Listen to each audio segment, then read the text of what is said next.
Hi, everyone. Can you guys hear me okay? I think so. Perfect. Actually, how do I switch slides? Up here? My name's Ben Lakoff. Today, I'm going to be talking to you about NFTs. I'm with Charged Particles, and it's NFTs so much more than just art. All right, what am I going to talk about today? First, who am I? I'll give you a little intro, who the hell I am. Next, Nft Market update, so what's happening out there. There's a lot of hype, a lot of information. I'm going to talk about some of the trends that are happening, and then this will lead into what's next for NFTs, which, shocker, is the financialization of NFTs overall. And then a slight intro into Charged Particles and what we're doing. All right. Ben Lakoff. I have a background in finance, which means I get to put these 3 fancy letters after my name, Chartered Financial Analyst. I'm based in Los Angeles, which, if there's anybody from LA, come check out Crypto Mondays. We meet up every Monday in Venice. There's a good group of us. I am the business lead co-founder at Charged Particles. I'm an advisor and active angel investor in the space, and I'm a mentor at the Lao and Gitcoin kernel. All right, NFTs. NFT stands for non-fungible tokens. Tokens that are non-fungible. They are unique tokens. People tend to forget this, but they offer true digital unique ownership, which is secured by the blockchain. So now, these infinitely replicable digital items are now provably scarce, and the world is starting to take note. Ooh, that got really bright. All right, so what's been happening in the NFT market? We started back in 2018 with CryptoKitties. We had this massive run-up with the culmination of this around the Beeple time. And then it feels like the bottom has fallen off, and perhaps we're coming up a bit on the other side. The media narrative is that the NFT market is dead. The reality is actually quite different. So I don't know if you guys saw the news today, but OpenSea just announced a $100 million funding round at a $1.5 billion valuation led by A16Z.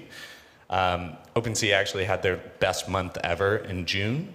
And the reality is these avatars, there's a new one popping up every day, and the volumes on these things are absolutely insane. So you have dogs, cats, polymorphs, apes, everything. However, all of this is still very much focused on art and collectibles. But the reality is NFTs are these unique tokens, and they're so much more than just art. But first, let's talk about NFTs as art. This is what everybody thinks they are, right? And look at the headlines recently. There's constantly a new headline about NFTs and what's going on. Jay-Z now has a profile picture of a punk. Genies have raised 65 million, which I thought was a big number until I saw OpenSea's 100 million. So there's big numbers and big companies getting involved with NFTs, still within this art or collectible area. So art and collectibles, these things are easy to understand. We get it. It's a bit of a Trojan horse to get more people into the crypto world, which is probably good. But the next progression of this probably is into in-game items. So the numbers here are quite staggering as well. Gamers like to spend money in games. There's a lot. In 2025, the market value of in-game purchases is projected to be almost $75 billion. That's a lot. And if you've been paying attention at all in the last couple months, play to earn is a massive trend. So Axie Infinity has 500,000 daily active users. Their Discord is bigger than Fortnite. These numbers are just outstanding. All right, what about the metaverse? So In short, it's coming. It's very hard to define the metaverse. Everybody kind of has their own little explanation of what this looks like, whether it's a complete digital world where we live, work, and play, or it's this AR thing that happens overlay over the actual physical world. We're not really sure, but ideally, NFTs play a very important part of this metaverse, this utopian world where you have the opportunity for true ownership of these virtual goods within this metaverse. These were some of the favorite ones that I saw. There's actually a new publicly traded ETF, Meta, M-E-T-A. So in your brokerage account, you can now get exposure to the metaverse plays that are publicly traded. And then Epic has raised $1 billion to support their long-term vision of the metaverse. These are big, big numbers. Hopefully they won't be this walled garden, from these big companies, but we can all dream. What else? Access tokens, token gates. So what this is an NFT as your access token. So you can access private content, perhaps gated on a private part of the web page, community membership. This has the potential to replace traditional login methods, providing you this unique NFT that gives you access to these gated areas. Some of the numbers around this: access management economy is projected to be $30 billion by 2021. The subscription economy is $240 billion, and global loyalty programs are expected to reach $216 billion. NFTs as access tokens are going to be a crucial, integral part of this story. Okay, now the financialization of NFTs. So we believe that there'll be the continued blurring of NFTs and financial products and or DeFi. What does this look like? So first one on my list is fractional ownership. This is nothing super new. Masterworks has been doing it for years, but it's the ability to have a token fractionalized and owned by multiple people. This falls into the overall benefits of digitization. When you have a physical painting, it's very hard to break it into little pieces and give it to your friends. When you have a digital piece of artwork or collectible or NFT that could be any of these other things, it's very easy to do these things like fractional ownership. Renting. What about renting? So I own these digital assets. They sit in my wallet. I'm also able to rent them out to somebody that I know, perhaps somebody that I don't know, and do this in a completely decentralized, trustless manner. A crowd favorite, mine as well, is NFTs as collateral. So you think of this as a HELOC, which is an American term, I guess, home equity line of credit, or better known within the DeFi community as over-collateralized loan. You take your NFT, you put it into a smart contract, and you pull out a loan on it. So you're able to capture the value of that NFT without ever actually having to sell it. So I think that this is a key play in the NFTs in general, actually having a higher value than physical goods. It's a lot easier to do this with digital items. NFTs as identity.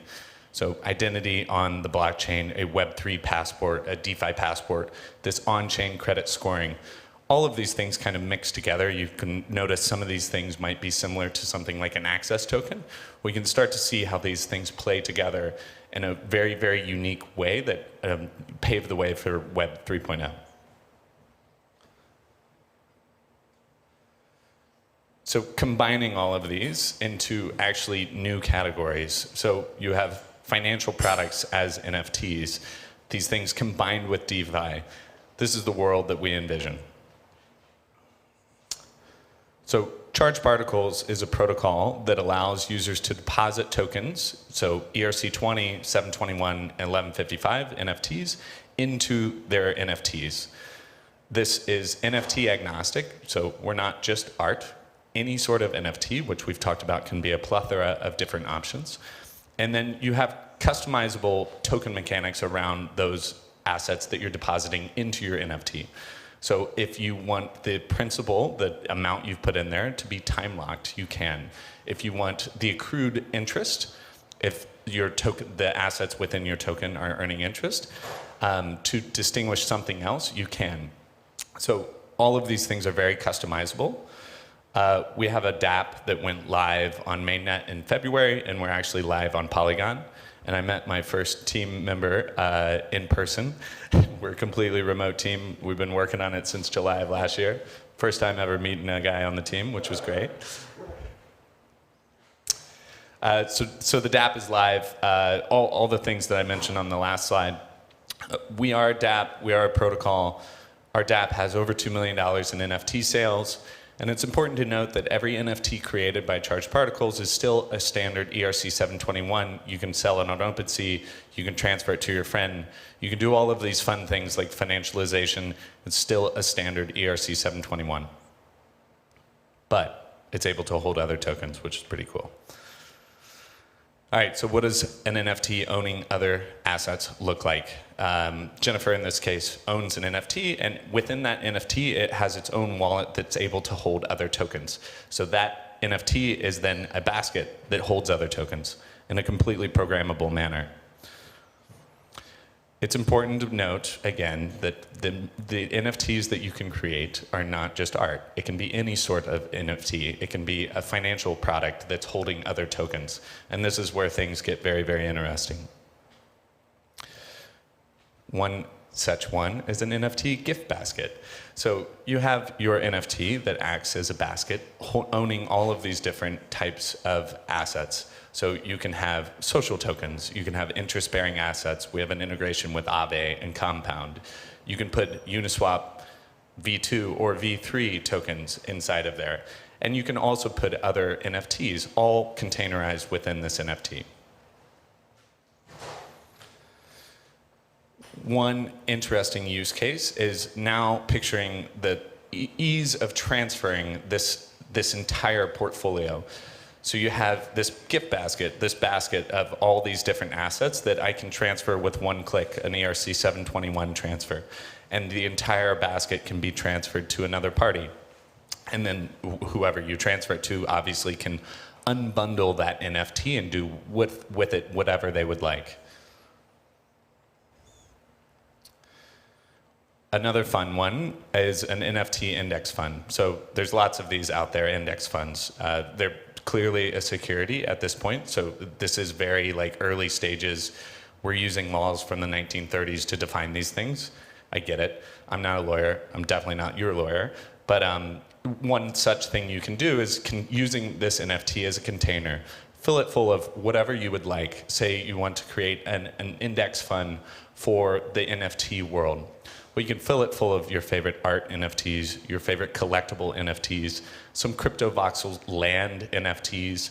You can fill it full of governance tokens from all of your favorite NFT protocols, all containerized within this NFT, like a basket, and then take it to one of these fractionalization protocols, such as Nftify or Nftex, and fractionalize it into ERC20 tokens that are tradable. These things all are possible. They all can be done today with tools that exist. But keep in mind the whole legal aspects.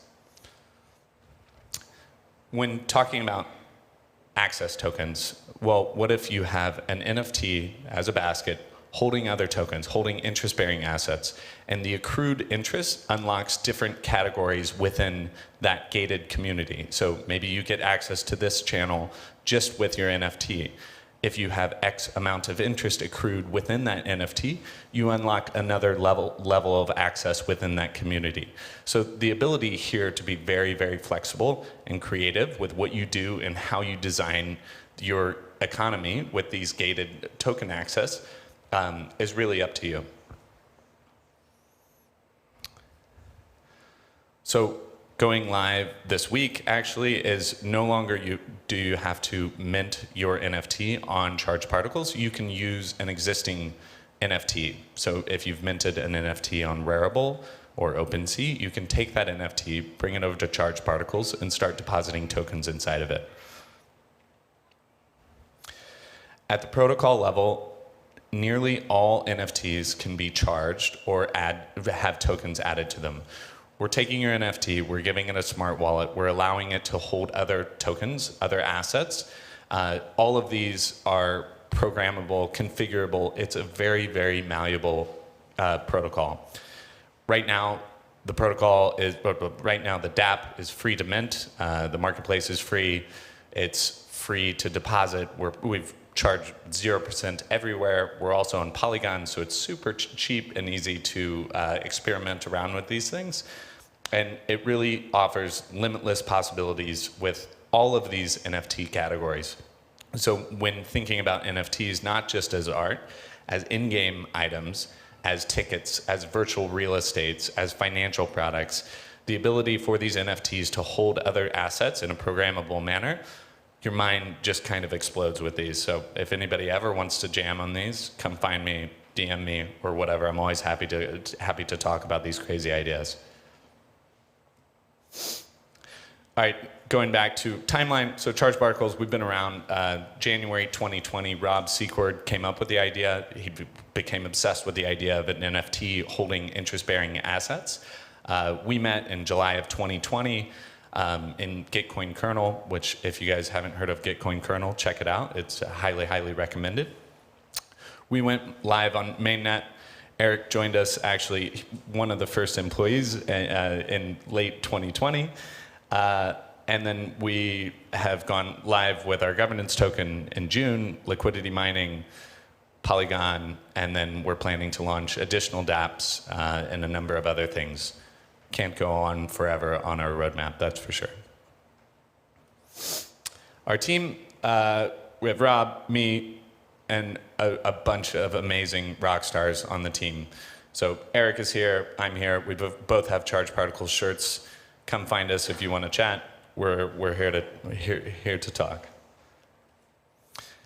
Our investors, we've got some ones that you probably would recommend. I'll skip through these. Okay, what's next? This weekend, actually, there's a hackathon. We're a sponsor, so check it out if you're interested. I'm happy to give you information if you haven't heard of it already. We've also launched our Dap Accelerator program. So part of the whole protocol development is funding, incentivizing, helping other dApps build using Charge Particles technology and protocol. So that is live, and we're really, really excited about using all of these things and pushing NFTs to the next level and really pushing the limits of what's possible with NFTs. So that's Charge Particles. That's a little bit overview of NFTs, where we are, where we've been, and where I think we're going, and how Charge Particles will be a key part of this story going forward. So what we like to say with Charge Particles is what's in your NFT, because every NFT can now hold other assets. Thank you.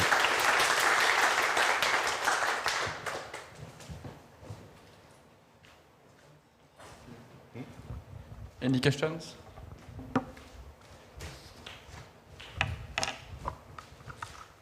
Does this? I have a question on the legal aspect. Like, how do you actually deal with some of the complications? Because when you go from a ERC 721 to an ERC 20, this is kind of what happened to Masterworks, where they never got approved by the SEC to do that. Yeah, so we don't do fractionalization. It definitely is a legal, not even a gray area, right? Yeah. So that's what I was saying. There's definitely legal implications of doing these things. We have our own legal implications, right? If you take an NFT and you fill it full of security tokens and you transfer that to somebody, or OpenSea facilitates a sale. So there's a number of things like that. Ultimately, I mean, with all of these protocols, it's unstoppable, uncensorable. We can only control what we're showing on our website. There's some things we can do with like severing the content, but yeah, it's a difficult decision or question to answer for most protocols in the space. But we don't do fractionalization specifically. Big fan of fractionalization. It will be solved.